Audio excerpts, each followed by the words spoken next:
इडलीचं हे बॅटर बनवण्यासाठी मी जाड रवा घेतला होता। त्यानंतर उडदाची डाळ सकाळी भिजत घालून आणि रात्री वाटून ती त्या रव्यामध्ये घातली होती आणि रात्रभर फर्मेंटेशनसाठी मी हे ठेवून दिलं होतं।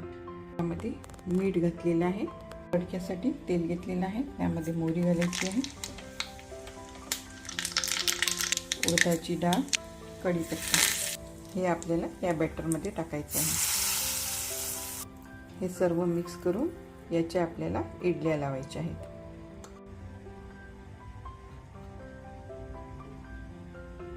आपल्याला हे 15 ते 20 मिनिटं स्टीम करायचं आहे। आपली तडकेवाली इडली रेडी आहे।